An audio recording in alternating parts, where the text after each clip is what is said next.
Hello everyone, today I want to present a grand strategy game which is Stellaris. This game is not really perfect for achievement hunters because it is very time consuming. The game is very fun if you like strategy games. It is the most mainstream grand strategy game. In this video I will go through the content what the game is offering.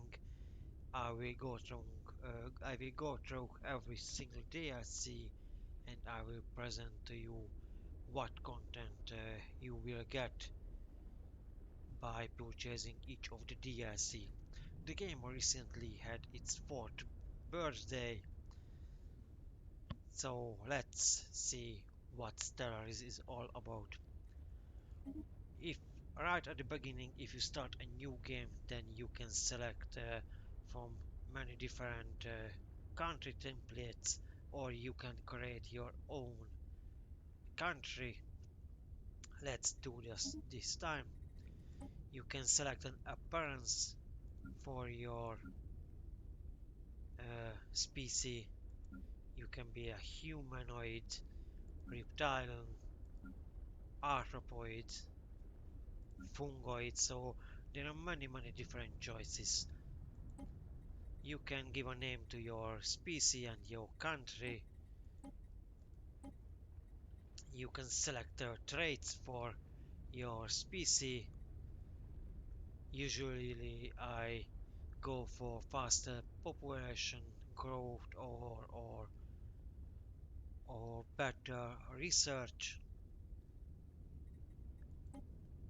You can select a home word for your species.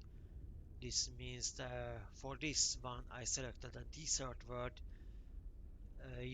If you select desert word, then you will be able to colonize those planets easily, but you will have difficulty if you will try to select different type of planets. Later, of course, you can colonize other planets too if you researched better technologies. You can also select a city appearance for your species, an origin, but about this I will talk about later when I will talk about the Federation DLC. You will also need to select some ethics, so you need to decide that you want to be militarist, pacifist, xenophile, xenophobe, spiritualist, materialist, egalitarian or authoritarian, and you can also decide what kind of government form you want: democratic, oligarchy, dictatorship, imperium, hive mind, machine intelligence, or a corporate empire. For some of these you will need to have DLCs, and I will talk about these a bit later. You can also select some civics. These offers additional bonuses. Sometimes they offer also some negative effect. So you need to decide what kind of game you trying to play in your next playthrough, because for example if you want to play a militaristic kingdom, then you probably not going to select diplomatic civics. You can also decide what kind of advisor voice you want to hear during your gameplay. You can change that during the game, so you're not going to stick to the same one. These alien savages must be taught to kneel when in the presence of their betters. The self is a prison from which only we have escaped. The springs of cooperation flow most abundant. Those who need will receive. Those who make will make wonders. System diagnostic completed. All systems nominal. Descent is forcefully discouraged. Okay, I'm not going to show every single one. You can create your own flag, and so later. That's it. Once you're done with your nation creation, then there are one more option window. You need to set your game details. You need to select the size of your galaxy.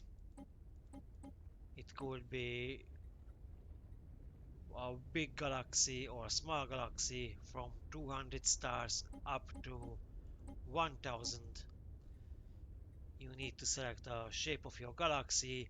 You need to select how many enemies we want, how many fallen kingdoms, Marauder Empires, and many or different options. Primitive civilizations.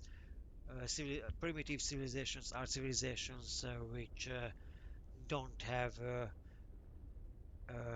FTL technology, so they can travel between stars. From this aspect, for example, our human civilization count as primitive. You can actually find the solar system or solar system in the game and find Earth. You can even invade Earth if you want. You can select when the mid-game crisis should happen, when the end-game crisis should happen. These are some events and flavors, adding flavors to the game. So the end game, mid game, when the game could be a bit more boring or become boring, how it make the game more interesting at that phase of the game. You can change difficulties, and so you can literally change everything you want.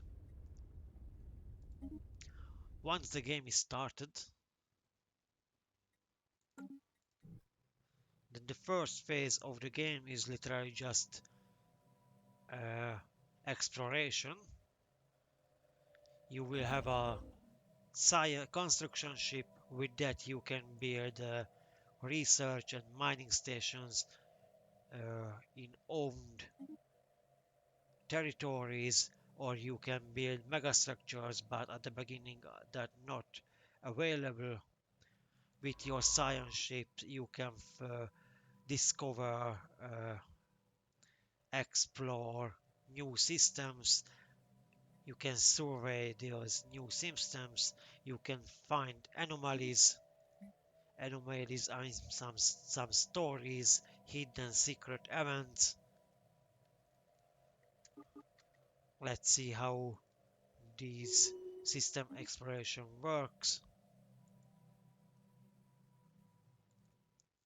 So once your science ship arrives to this new system, it will scan new planets, moons.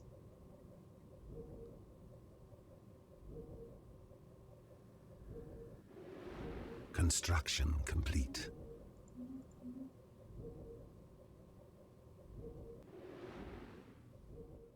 Sometimes you find some interesting things on these planets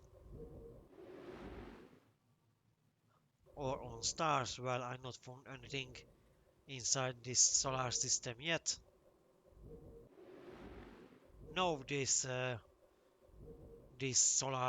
sun is interesting. It is worth to be researched, so you can build a research station next to this sun, which means you will get 2 research points every single month once that space station is built.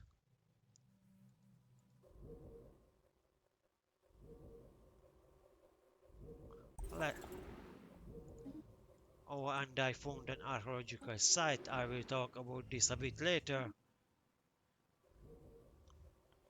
when I will talk about Ancient Relics DLC. Let's hope I'm going to find an anomaly in this solar system, but I guess it's no not going to happen. Oh, two more planets left. One planet and one moon.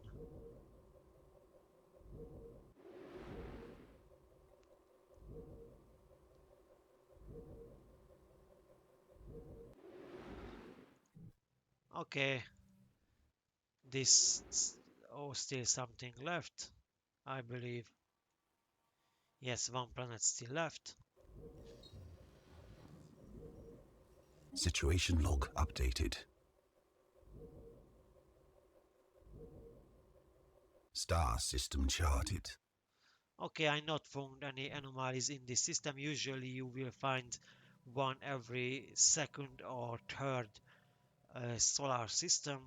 These are random events, interesting lore informations you could get during these anomalies. Once the solar system is explored, you could build a outpost starbase next to its sun, and that way you can claim that solar system. Claiming that solar system will cost some influence and alloys. Now let's jump to a game where I explored more of the galaxy so I can show you more content of the game.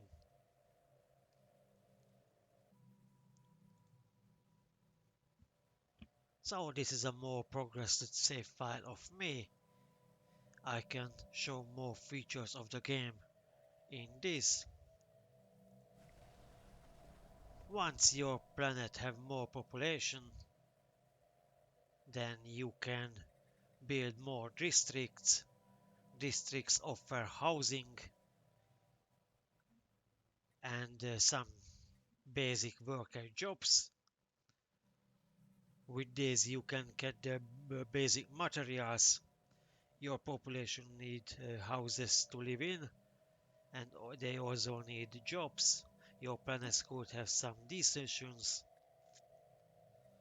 These based on some technology you develop and your civics you decide at the beginning, and based on your ethics you started or selected for your species.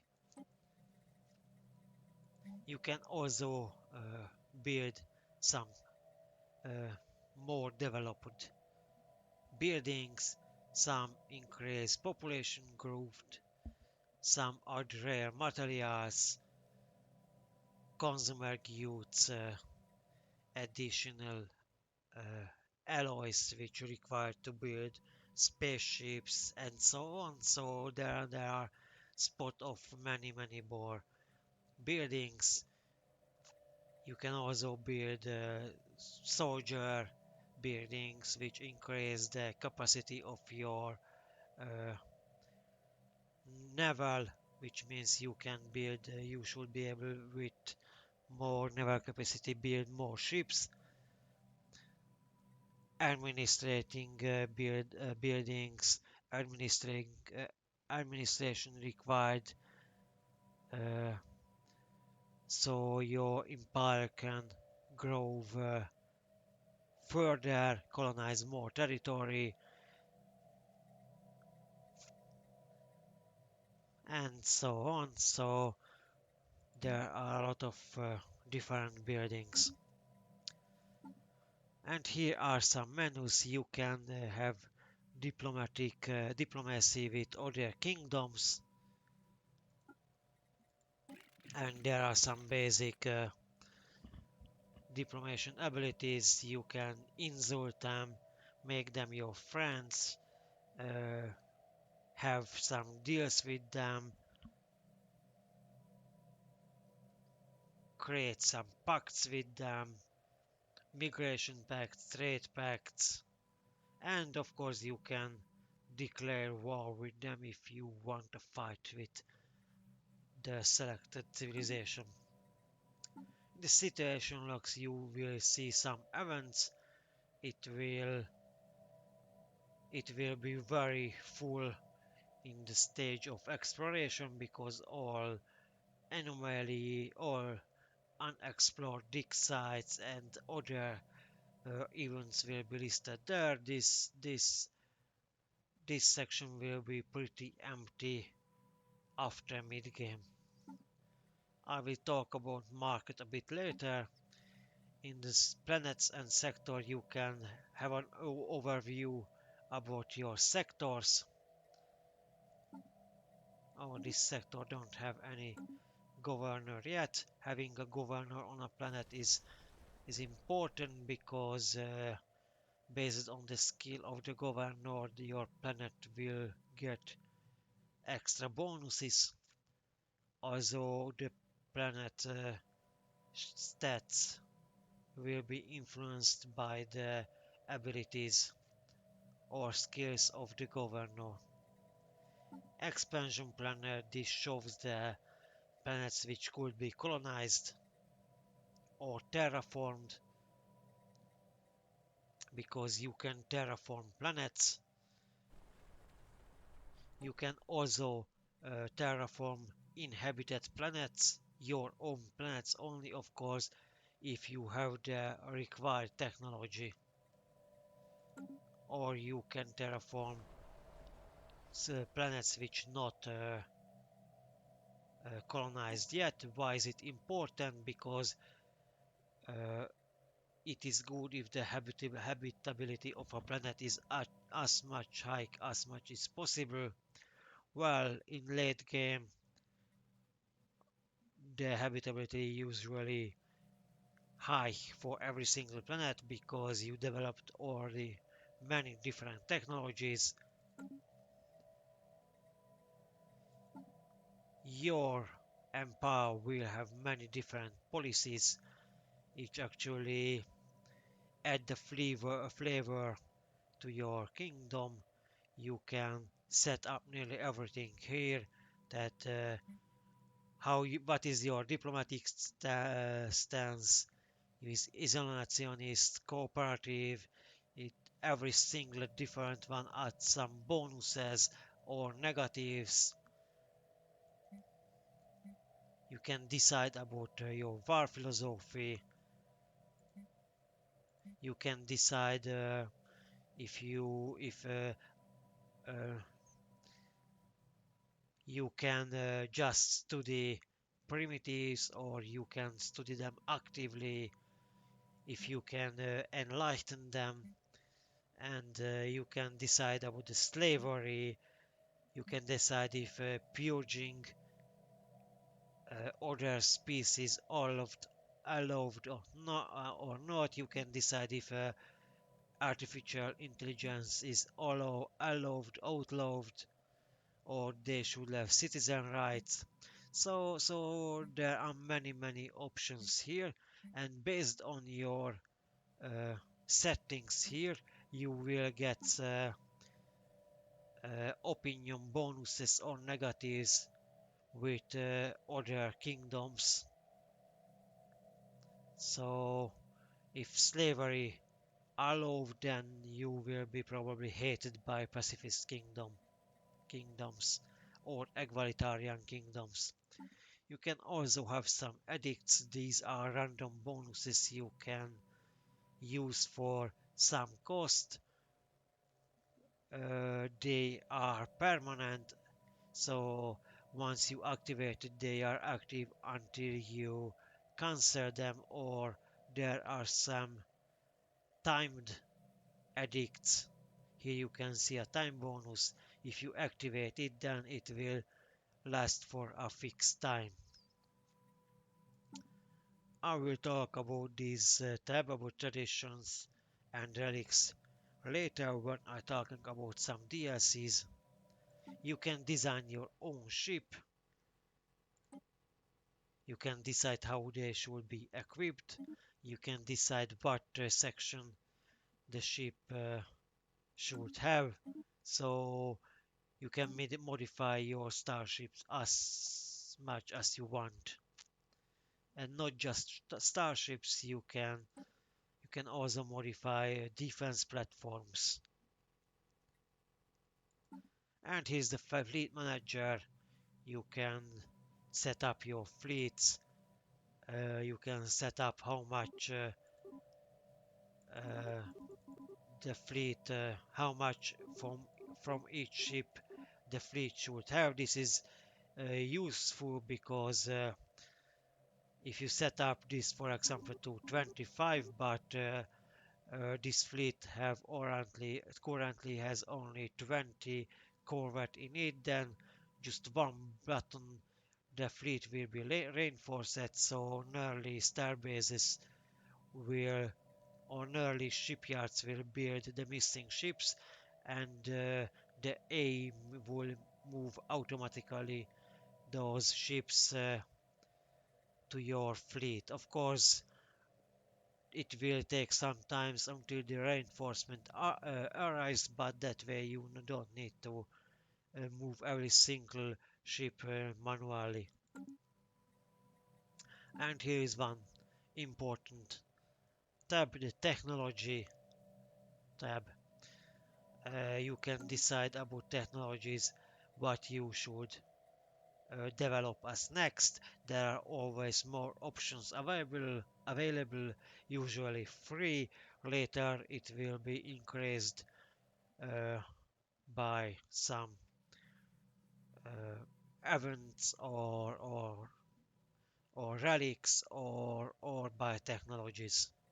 Well, for this game, my technology difficulty was increased to very low amount, so the technology research time is much lower as on regular games. Here is a tab about factions. Well, this tab are nearly never used by me because, well, even if a faction have zero approval, it don't have much influence to your game. So this tab is usually ignored by me because it is impossible to make happy everyone, and it is pretty pointless to make one faction because then the other one will be unhappy. So I found this tab is pretty useless. In claims, you can claim other star systems. You can conquer only claimed star systems in wars, and you can claim star systems with your influence resource. The species tab, this lets you modify your own species. You can genetically modify every single species. For example, you can change the planet preference of a species. So instead than alpine planets, they would love the tropical planets. You can add additional traits to them. Well, at the beginning you can't do this. You will, with some technology, you will develop additional trait points, and you can distribute that trait points with that. Once every single uh, citizens from that species they upgrade that to the new traits, then the new population which produced over time will have the same traits, so you don't need to do this every single time. And there are also leaders. It is important to have scientists, admirals, generals, and governors. They all offering some bonuses to your fleets, armies. Technology research will be faster with scientists. Your science ships need scientists. Your planets much better with governors. Now let's see some action. So I will show you some fleet combat. So let's see how space combat looks. I'm going to declare a war against the fallen empire.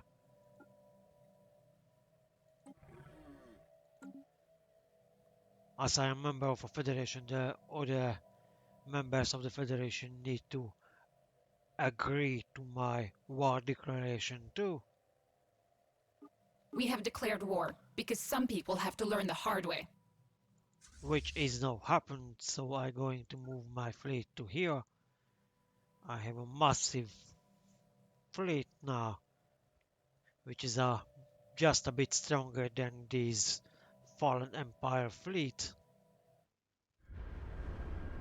And let's see the combat. Battle commenced.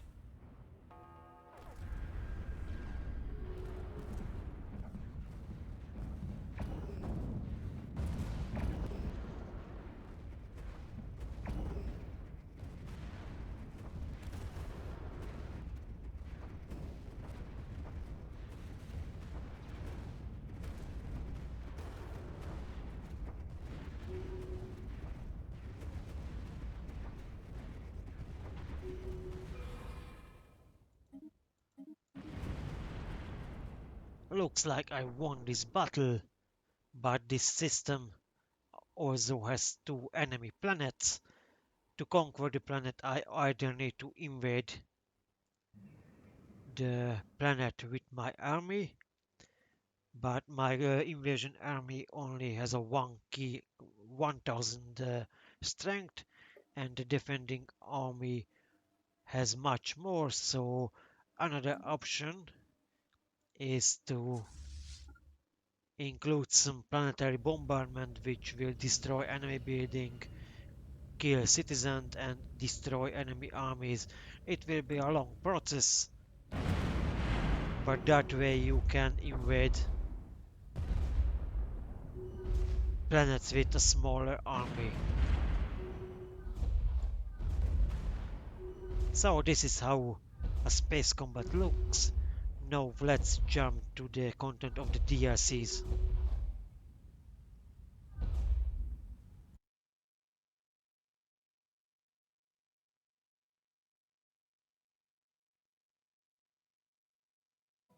One of the most important features of the Utopia DLC is the Unity resource and their traditions. Once you earn enough Unity points, then you can adopt one tradition. If you adopt one tradition, then you will have some passive bonuses. Then you can unlock additional bonuses on this tradition tree, and once every single 5 tradition unlocked on that tradition tree, then you will get a finisher bonus. Once you fully unlocked one tradition tree, then you can also select an expansion perks, which gives additional bonuses to your civilization. I think the Unity points, Unity resource and the traditions not belongs to the paid content of the DLC. I'm not 100% sure about this, but the expansion perks belongs to the paid DLC content for sure. Other than the expansion perks and Unity, the Utopia DLC also introduced the first Megastructures into the game and the ability to live in space. With the Utopia DLC, you can build so-called habitats above planets where your citizens can live. One of the megastructure is also can be used to live in space. This is the so-called ring world, which is if fully built, then it will have 4 sections. This will allow a very huge population and a lot of new workplaces and the ability to get a lot of resources. There are more megastructures with this DLC, for example the so-called Dyson Sphere, which where the Dyson Sphere is a hypothetical megastructure that could completely encompasses a star and captures a large percentage of its power output. It is a pretty uh, hard to build building. It is probably not existing in the universe and no one will ever build, but it looks pretty decent. As you can see, the sun is inside, and if you build one of this megastructure, then you will have a massive energy production and you will never have shortage on that resource. One other megastructure comes with this DLC is the Science Nexus. It is literally just a scientific space station which increase your research with great numbers and your research speed. It is very useful building, but it don't give some extreme bonuses to your empire. It could be replaced with one good scientific planet. The fourth and last megastructure comes with this DLC is the Sentry Array, which is just a big radio telescope station. If you build one to its maximum 4th level, then you will see everything in the galaxy. Well, it could be actually renamed to the Big Brother Array. So, these are the extra and important content what you would get with Utopia DLC.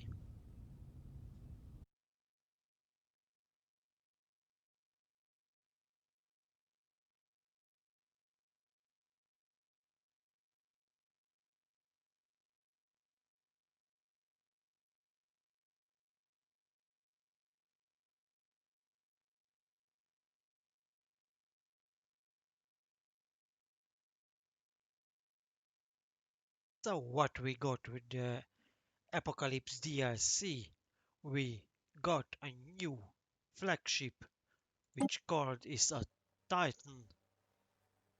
Previously the biggest ship was the battleship. You can see this is much smaller. You can have limited amount of Titan ships and you can have only one per fleet. Because of technology I could have 3 right now, but it is a very expensive ship. I have only 2 fleets, so I don't need a third one right now. The other new content of the DLC was the Marauders Empires. I don't have any in this game. They are literally mercenaries. You can hire them to fight your wars, but they will also attack everyone and they will demand regular tributes as they will attack you. They will also represent most of the time the mid-game crisis. And the most interesting and beautiful content of this patch are the Colossus ships. They can't fight other spaceships, but they can pacify or they can destroy whole planets. Pacify means that they will create a shield uh, on the ionosphere of a planet, so no one can land on the planet and no one can leave the planet. This is usually the peaceful way to fight aggressive and xenophobe species. But if you want aggressor, militarist, xenophobe species, by yourself, then you can destroy other planets, which is more interesting than just specifying planets. So let's destroy one. This system is already conquered by my battleships, but I not invaded this planet, so literally the ground forces still controlling this planet, but they don't have any spaceship or space station in this planet, in this system anymore, so my Colossus can fire on this planet.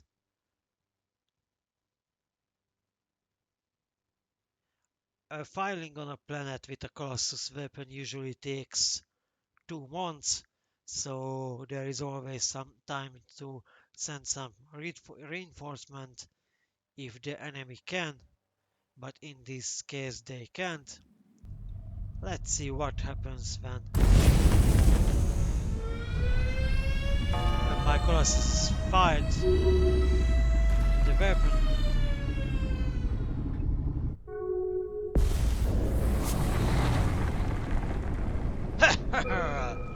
So this is how an enemy planet is destroyed. Ancient Relics DLC brought relics, minor artifacts, and archaeological dig sites to the game. Archaeological dig sites can be found randomly on planets, and these could be explored by your science ships. These could have 2 or 3 up to 6 different phases. Each phase offers some rewards. On some of it you can find additional rewards like buildings, some extra resources, artifacts, and even relics. You can use these minor artifacts to unlock some extra bonuses, and the relics, well, these are more rares. You can get them not just from archaeological sites, but you can get them from endgame crisis factions by beating them, or from some events from beating Leviathans. These relics have some passive effects. For example, this one increases the society research, but they also have some active effects. You can activate them once the cooldown of the relic activation expires.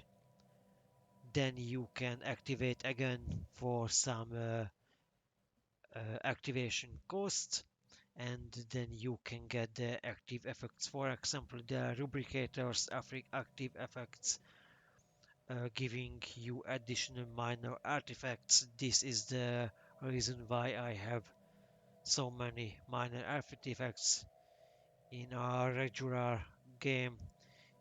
You're not going to have more than 100, perhaps a bit more than 100, while exploring archaeological sites.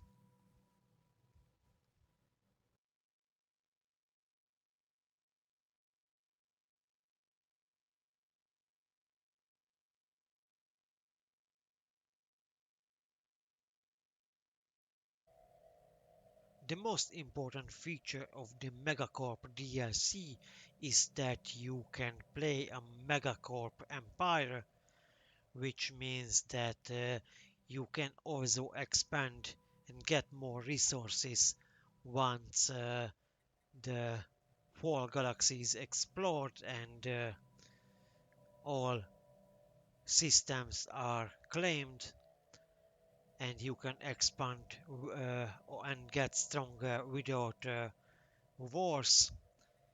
If you playing as a corporate empire, then you can build corporate offices on foreign planets.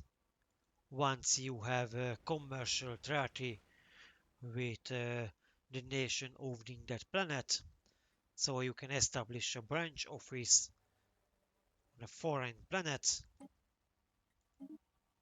Once you then, once you done, you can get some income based on the value of the planet, and you can also build some additional buildings on that planet which benefits both the planet owner and the corporate owner too.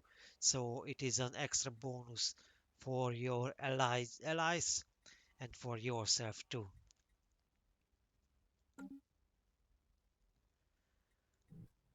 Another feature of this DLC is the market.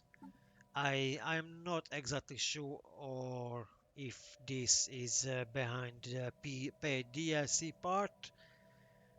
The slave market is probably behind the paid DLC. The market might uh, be arrived with the free patch.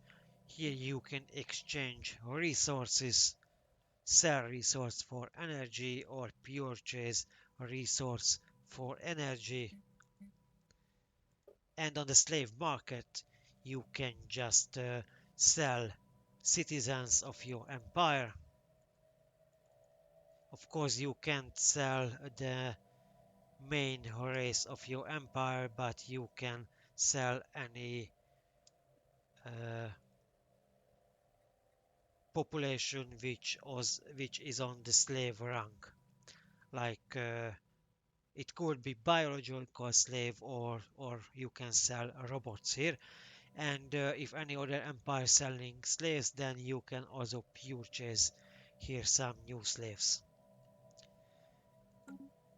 One of the features of this DLC are the caravanners. I believe I talked about them already uh, when I was talking about relics and artifacts. So these caravanners,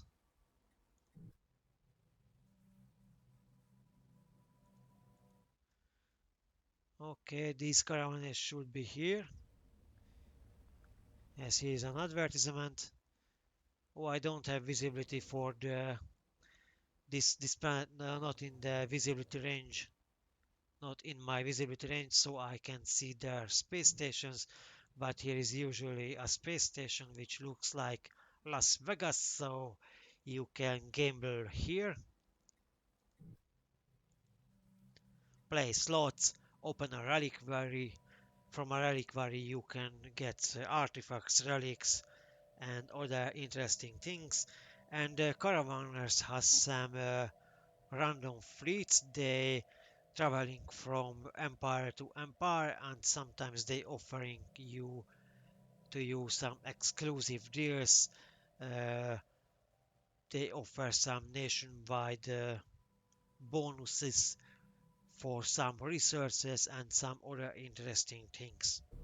Megacorp DLC also gives you an opportunity to create ecumenopolis planets, which means you can turn the world planet into one big city. So you can literally create your own Coruscant.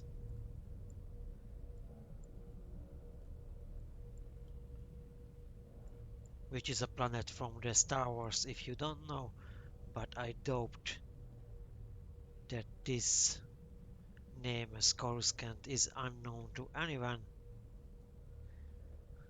These planets can produce basic resources, so no option to create foods, minerals, but it could host a huge amount of population, which means there will be that planet will have an extreme huge trade value. These planets looks extremely cool, but usually I never create any in my game because I don't see much point to create such huge population on one single planet, because that usually attract pretty huge crime ratio, and it is pretty annoying to fight that crime value. Megacorp DLC also uh, was the second wave for additional megastructures. One of it was the so-called mega art installation. This is just some art building, and once fully upgraded, it will create a huge Unity production, and more amenities will be produced on your planets, which is the everyday need of your population. This building could be useful, but at the time when you can build it, then you probably no longer need Unity, because at that time you probably uh, fully unlocked all Ascension perks. So this building is a bit useless, but the extra amenities production could be still useful.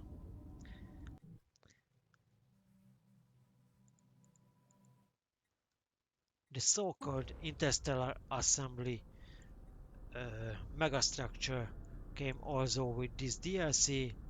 This is usually just a diplomacy planet. If you build one, then your diplomatic white will be will have much higher value, and you will have more envoys, diplomats. But about these values, I will talk a bit later when I will talk about the Federation DLC.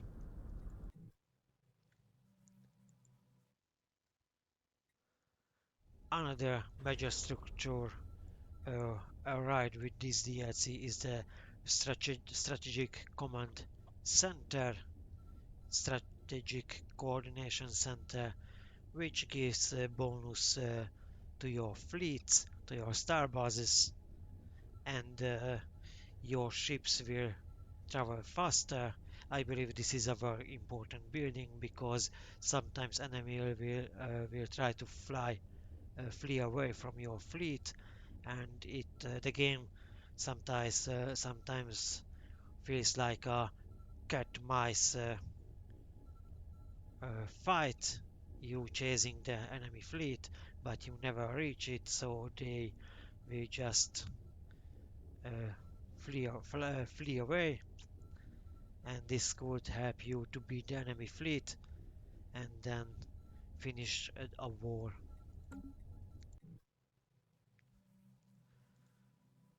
Now here is one im- another important megastructure, the matter decompressor, which could be built only at black holes. It helps it extracting minerals from a black hole. I actually don't know how could that happen. I wasn't reading on a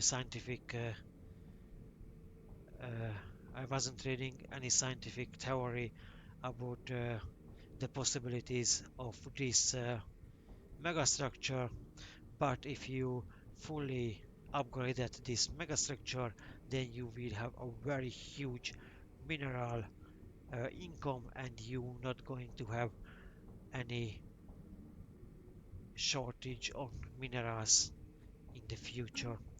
The fourth and last, no, I think this was the fourth.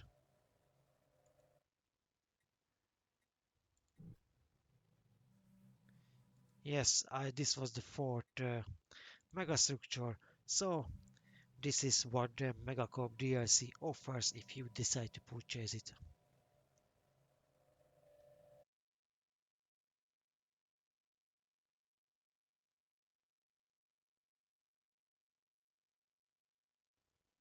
Most important feature of the Leviathans DLC are space monsters.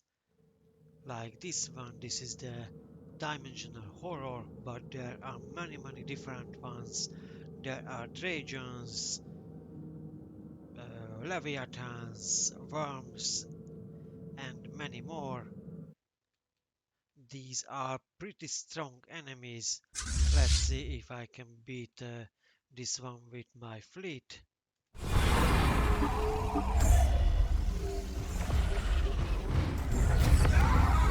Yeah, kill the dimensional horror. Oh god, I have casualties. So these are very strong enemies, but I managed to kill it. Haha! Situation log updated. So these extreme strong space monsters arrived with Leviathan's DLC. The other interesting part which arrived with this DLC are enclaves.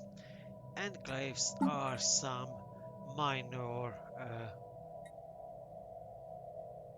civilizations. They have only just one starbase. There are many different artists, curators, trade, and for example, the curators offer some features. You can give them money so your research will be better. You can recruit scientists. You can ask them about the mysteries of the universe. Well, they usually give information about the space monsters. They telling you if your fleet is now strong against them or not. And while the curators helping in research, artist helps with getting more armaments, helping getting better immigration,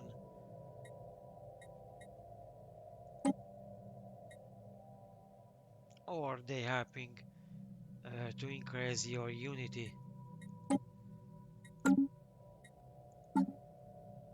There are few more enclaves. The third interesting part of the Leviathans DLC are the possibilities of extreme wars between fallen empires. Well, I'm playing currently in a tiny galaxy, but so in my game there is only one fallen empire. Fallen empires are very strong but inactive empires. Once the endgame crisis is coming, or while it is happening, then they will awaken, they will expand, and they will be very helpful against the endgame crisis. But they also could decide that the fallen empires will start attacking each other, and other factions need to decide which side is standing on. So this is so these wars usually an intergalactic world war, and that is a very interesting feature of the DLC.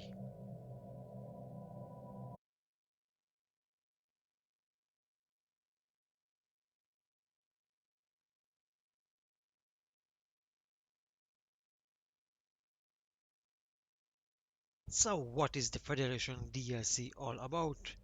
The answer might be obvious, so I will start with something else first. This DLC introduced one more megastructure, which is the Mega Shipyard. In this shipyard you can build 20 spaceships at the same time,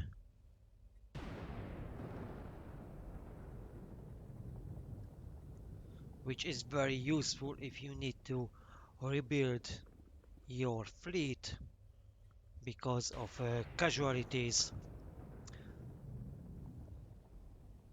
This DLC also introduced a new ship type, which is the Juggernaut. I will show it in the ship designer. It has only one selectable section, so the ship is not so modifiable. This is literally a flagship, a carrier ship. You can only have one in your fleet, one for your one nation. It carries a lot of strike craft, and the most important feature of this ship that it is a moving shipyard, so it could follow your fleet and create new ships, which is very useful because you can create new additional ships where the combat is and you don't need to send reinforcements from large years away. So, and now let's get to the obvious part of the DLC. The Federation DLC brought improved and new Federation features to the game, and the galactic community, which is like the United Nations on our planet. Every single civilization could be part of this galactic community. Of course, you can leave it if you don't want to be part it, but if you're member of this community, then it has some pros and contras. For example, there are so-called resolutions, which are galactic laws. If one is elected, then its effects affect affecting every single member state. So, for example, there are many galactic laws. For example, if this one is elected, then you will have extra diplomatic weight from technology. Your research stations will produce more research. The planets will have one extra sensor range, so you will see your further. Of course, it is useless if you have already some megastructure which provide galactic wide visibility. There are also some sanctions if it is elected and one country break galactic laws, then they will face consequences.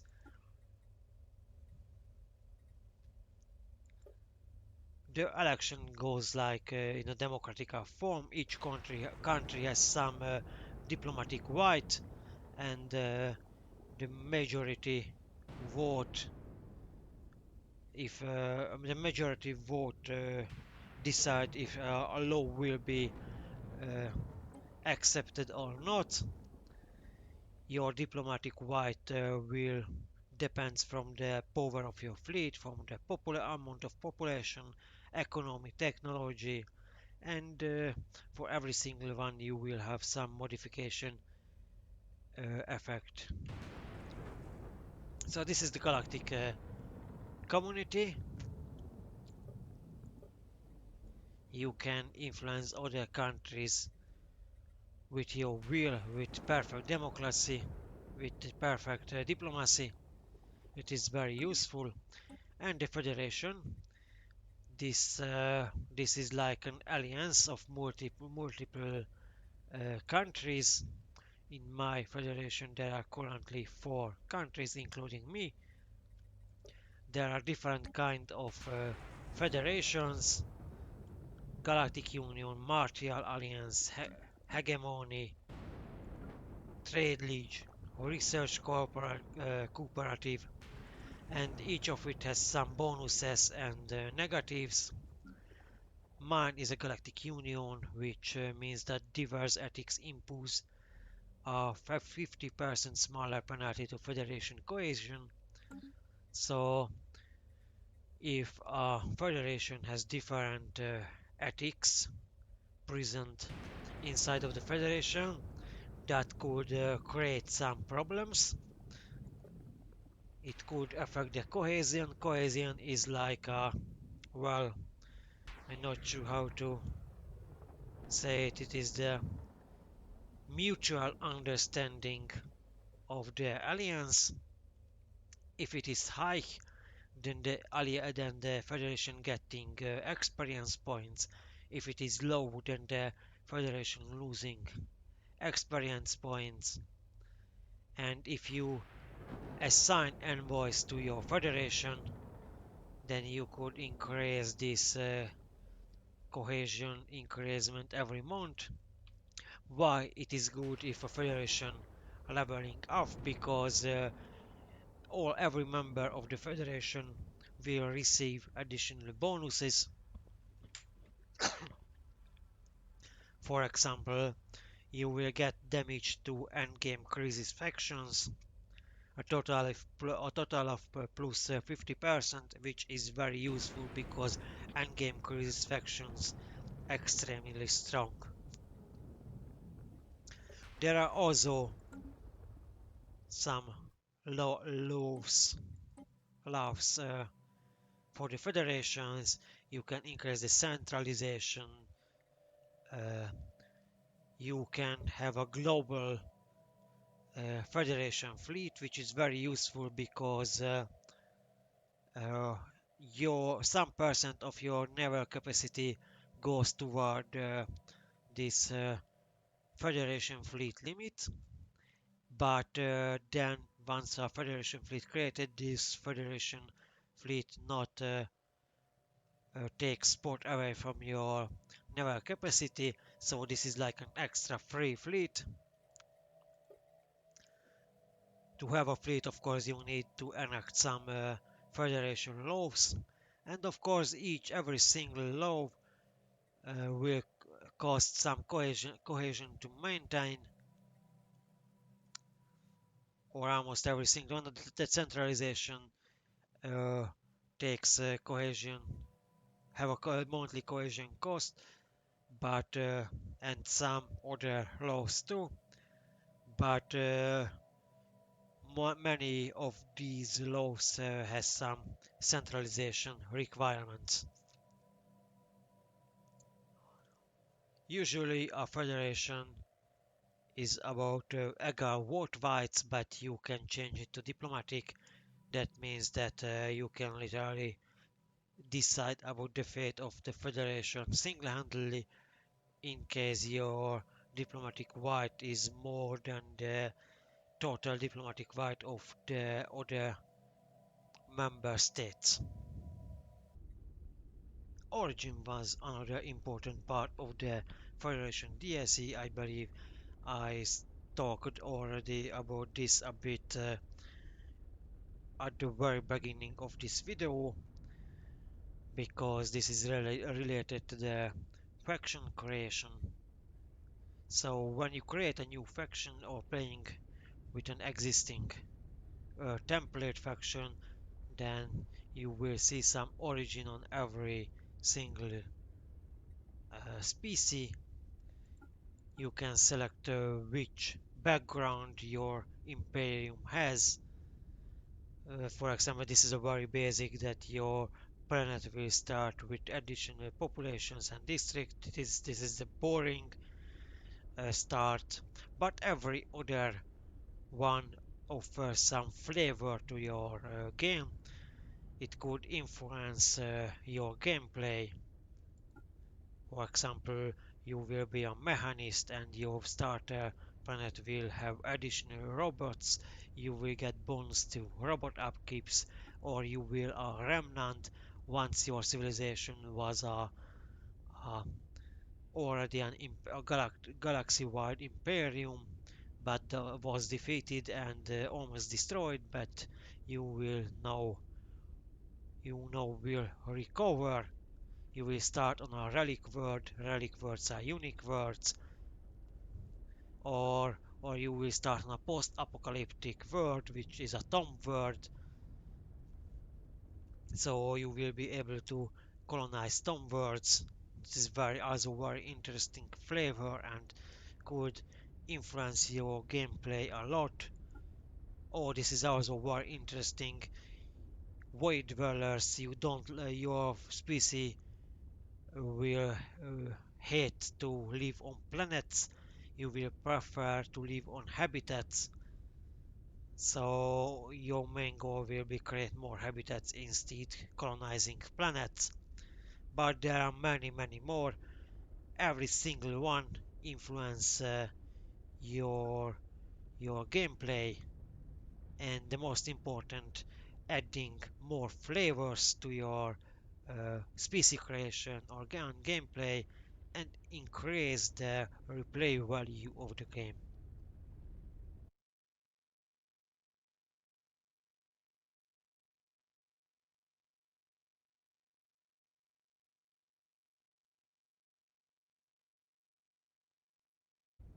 Well, Synthetic Dawn DLC. This will be the shortest description of all the DLC. If you own Synthetic Dawn DLC, then you can play a non-biological machine empire. That's it, folks.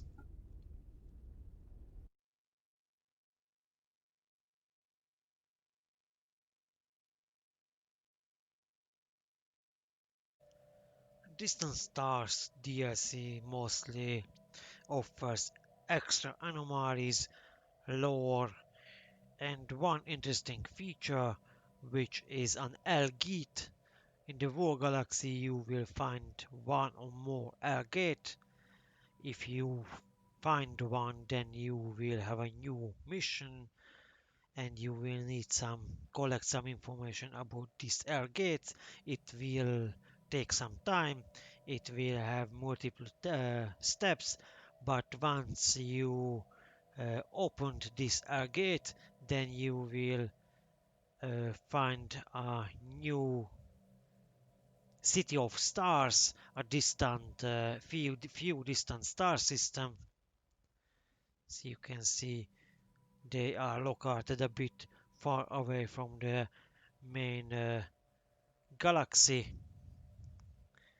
These are just some extra planets, uh, sometimes uncolonized, unclaimed system, but sometimes these stars are the home of a specific fallen empire named gatekeepers. They built the air gates. You could be friendly with them. You could declare them as enemy as you wish, but they will be very strong if they are here. So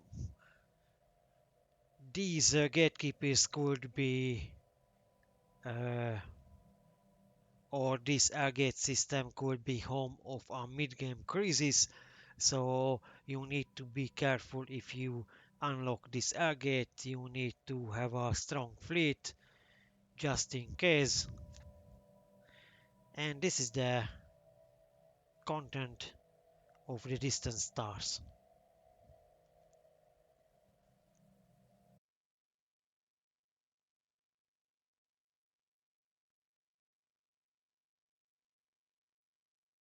So what is the conclusion of the game? My decision above the game? Well, it is I like this game. I like grand strategy games. They are more complex than regular strategy games. I actually love the publisher Paradox. I know they sometimes go crazy with DLCs, but you can just first purchase the base game, reroll your game version to the vanilla version, and then you can slowly buy new DLCs, and every single DLC uh, upgrading the game to its patch offers another 100 playtime. No any aren't any other strategy game which offers that many uh, game time with every single new DLC. Playing a game in vanilla, then a few patch later feels like playing a total different game. So if you like strategy games, then you should try out grand strategy games. They are awesome. I like them. I will highly recommend this game.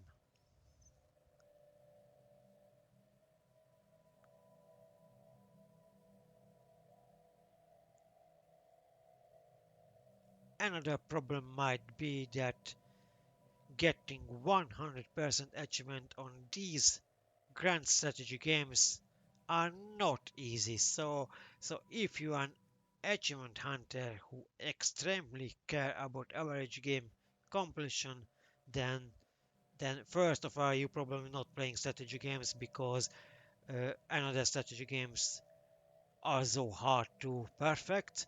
But the grand strategy games not just mother of 100 hours, but grand strategy games could take more than 1000 hours to perfect.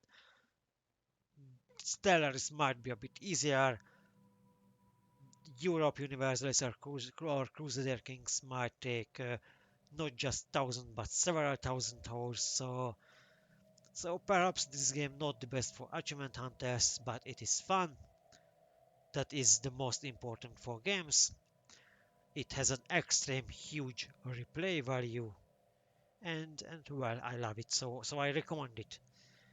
I hope you like this video. Please don't forget to join my channel, subscribe, follow my Steam curator, and please comment the video if you have any option or any supportive critic.